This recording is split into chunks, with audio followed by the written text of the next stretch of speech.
Bonjour et bienvenue chez PrépaLive. On va donc aujourd'hui résoudre un exercice qui porte à la fois sur les nombres complexes, la trigonométrie et la résolution des équations algébriques et plus particulièrement des équations du second degré. Voilà, c'est un exercice assez transversal qui met en jeu plusieurs notions importantes qu'il faut avoir fait avant de rentrer dans le supérieur. Et c'est aussi un exercice qui est assez classique et qui peut faire l'objet d'un exercice ou d'un morceau de problème sur des concours d'entrée aux écoles scientifiques post-bac. Donc, on se propose de déterminer la valeur exacte de cosinus pi sur 5. Bon, cet exercice a de nombreux petits frères, hein. On peut demander cosinus pi sur 17, etc. Voilà. Pour ce faire, on va utiliser le nombre complexe z0 égale exponentielle de zi pi sur 5. Alors, ce nombre est assez particulier, c'est ce qu'on appelle une racine cinquième de l'unité. Alors, qu'est-ce qu'on entend par racine cinquième de l'unité? Tout simplement, lorsqu'on élève z0 à la puissance 5, c'est donc égal à exponentielle de zi pi sur 5. Vous le savez, donc on multiplie l'argument par 5. Hein. L'argument du produit, vous savez que c'est la somme des arguments. Et donc, on obtient exponentielle de zi pi, et exponentielle de zi pi vaut 1. Donc, z0 est appelé une racine cinquième de l'unité. Il y en a évidemment d'autres. 1 est racine cinquième de l'unité aussi. Mais celle-ci ne m'intéresse pas. Donc, une fois qu'on a fait cette remarque-là, on peut tout de suite calculer 1 plus z0 plus z0 carré plus z0 cube plus z0 à la puissance 4. Et cette chose-là, évidemment, on applique la formule de la somme des termes d'une suite géométrique de raison z0. J'attire votre attention sur le fait que z0 est évidemment différent de 1, donc la formule générale fonctionne. Et on obtient ici 1 moins z0 à la puissance 5 sur 1 moins z0. Donc vous vous souvenez, hein, c'est 1 moins q à la puissance le nombre de termes de la somme. Attention à ne pas oublier le premier terme, mais ici il vaut 1. Donc même si vous l'oubliez, vous avez juste. Et donc, compte tenu de la remarque initiale, cette chose-là fait 0. Alors c'est un résultat en fait beaucoup plus général, hein, mais bon, voilà. Donc, une fois qu'on a fait ça, on remarque que donc z0 est racine d'un polynôme du quatrième degré. Donc on est un petit peu embêté parce que les polynômes du quatrième degré, on ne sait pas résoudre. Donc, ce qu'on fait systématiquement dans ces cas-là, c'est qu'on cherche à abaisser le degré. Donc, il existe moult méthodes, mais là, la méthode qu'on va utiliser est une méthode très classique qu'il faut avoir vue. Ce polynôme est appelé polynôme réciproque. Alors, qu'est-ce que j'entends par polynôme réciproque? Eh bien, on peut observer que les coefficients, alors là, il est presque trop réciproque, enfin, il est presque trop symétrique de partout, donc on ne voit plus grand-chose. Mais malgré tout, on peut remarquer que le coefficient du terme de plus bas degré est égal au coefficient du terme de plus haut degré, et ainsi de suite. Le coefficient de z0 est égal au coefficient de z cube. Ce que je veux dire par là, c'est qu'on aurait très bien pu avoir ici un 2 et ici un 2. Ici un 1 et ici un 1, ça marche aussi. D'accord? Donc il faut qu'il y ait symétrie sur les coefficients, de manière à ce qu'on puisse replier le polynôme, replier cette partie-là. Alors comment va-t-on faire pour la replier? La technique est classique, c'est qu'on va diviser par la puissance médiane, c'est-à-dire z0 au carré. En remarquant que z0, qui était différent de 1, j'ai oublié de l'écrire, hein, évidemment est aussi différent de 0. z0 est différent de 0, donc j'ai z0 puissance 4 plus z0 au cube plus z0 au carré plus z0 plus 1 divisé par z0 carré égale 0. Bon, je coupe hein, la fraction, soit z0 carré plus z0 plus 1 sur z0 plus 1 sur z0 carré égale 0. Et c'est à ce moment-là que je replie le polynôme. D'où z0 carré plus 1 sur z0 carré, d'une part, plus z0 plus 1 sur z0, d'autre part, plus 1 égale 0. Alors là, lorsqu'on doit véritablement chercher les racines d'un polynôme réciproque, ce qu'on fait, c'est qu'on pose un changement de variable, on pose y égale z plus 1 sur z. D'accord? Et on trouve un truc du second degré, et on le résout, puis ensuite on remonte aux racines en z en résolvant le z plus 1 sur z égale chacune des racines qu'on a obtenues. Bon, mais ici, on va pouvoir être plus rapide en remarquant que z0 est de module 1. D'accord? Or, Z0, son module c'est 1. Et vous vous souvenez que Z0, Z0 bar, le conjugué, c'est le module de Z0 au carré. Donc, ce qu'on a, et ça c'est une propriété caractéristique d'ailleurs, des nombres complexes de module 1, ils sont égaux, enfin leur conjugué est égal à leur inverse. Bon, mais là on le redémontre. Donc, Z0 bar est égal à 1 sur Z0 puisque le module de Z0 est égal à 1. D'accord? Donc, on divise par Z0, on obtient Z0 bar. Bon, vous vous souvenez qu'en fait, le conjugué du produit, c'est le produit des conjugués. Il n'y a aucune difficulté là-dessus. Et on a donc Z0 carré bar qui est égal à 1 sur Z0 carré. Donc ça, je vais l'utiliser ici. Parce que vous vous souvenez que lorsque j'ai un nombre complexe, donc ici Z0, Z0 plus Z0 bar, c'est 2 fois la partie réelle de Z0. Et Z0 carré plus Z0 carré bar, c'est 2 fois la partie réelle de Z0 carré. Mais ici, les parties réelles, on les a. À savoir que la partie réelle de Z0, bah, c'est cosinus 2pi sur 5. Donc ça, c'est 2 cosinus 2pi sur 5. Et Z0 carré, il vaut combien? Il vaut, on va l'écrire, Z0 carré, c'est exponentielle 2i pi sur 5 au carré. C'est donc égal à exponentielle 4i pi sur 5. Autrement dit, Z0 carré plus Z0 carré bar, c'est 2 fois la partie réelle de ce nombre-là, c'est 2 fois cosinus 4pi sur 5.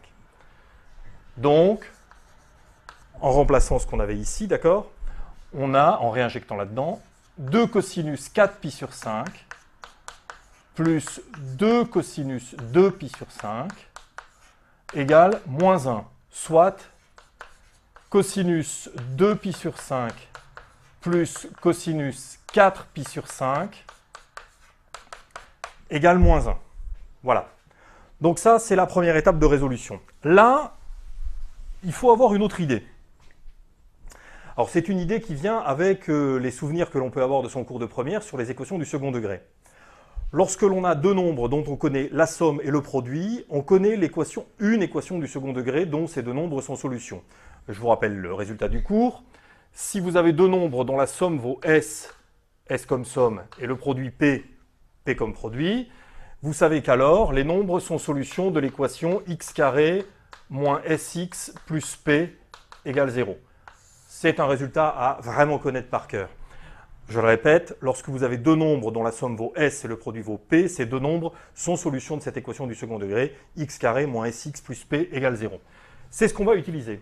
Ici, cosinus 2pi sur 5 plus cosinus 4pi sur 5, bon, on a donc la somme de ces deux nombres-là. Quid du produit? Eh bien, allons-y. Cosinus 2pi sur 5 multiplié par cosinus 4pi sur 5.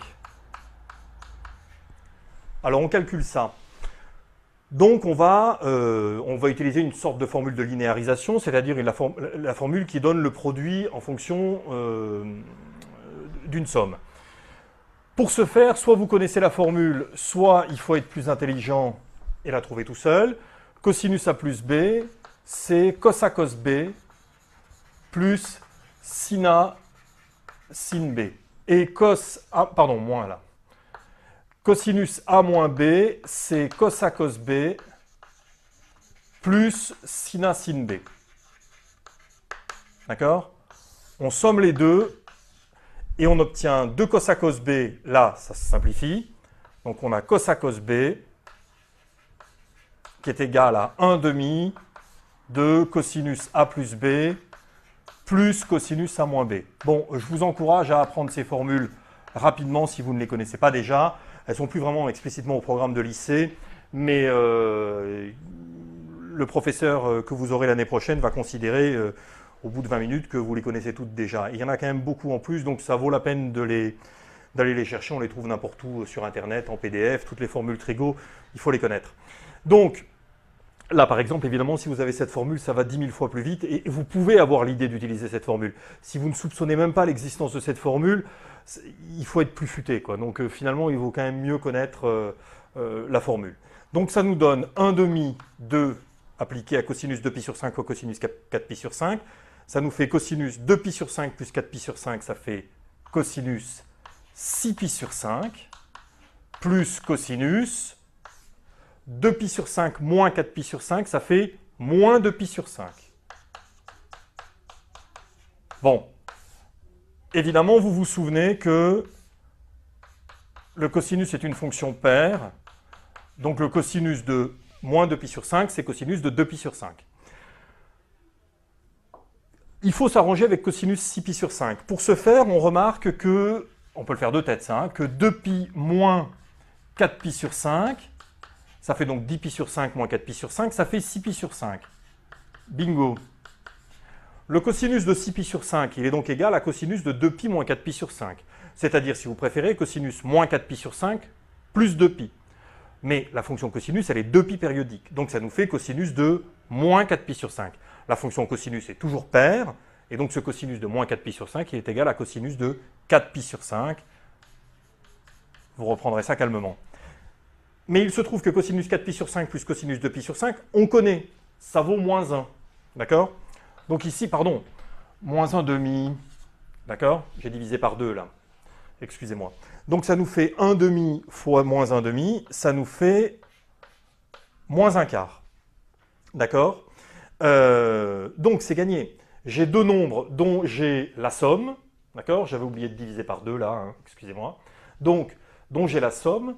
Et ici, j'ai le produit. Donc j'applique le résultat que j'ai donné ici. Je sais donc que cosinus 2pi sur 5 et cosinus 4pi sur 5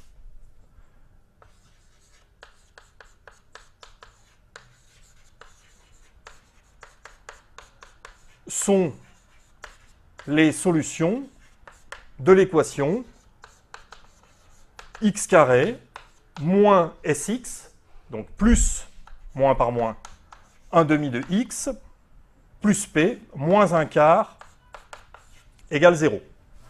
Bon, alors allons-y. J'aime pas trop les fractions, moi, donc je vais tout multiplier par 4. Ou encore, donc 4x carré plus 2x moins 1 égale 0. On calcule le delta de cette chose-là. Il vaut 16 et 4, 20. D'accord? On obtient donc deux solutions. x1 est donc égal à moins 2 moins racine de 20. Racine de 20, c'est évidemment racine de 4 fois 5, c'est-à-dire 2 racines de 5. Moins 2 racines de 5 sur 2a, c'est-à-dire 8. Et x2 nous fait moins 2 plus 2 racines de 5 sur 8. Donc après simplification, ça fait moins 1 moins racine de 5 sur 4.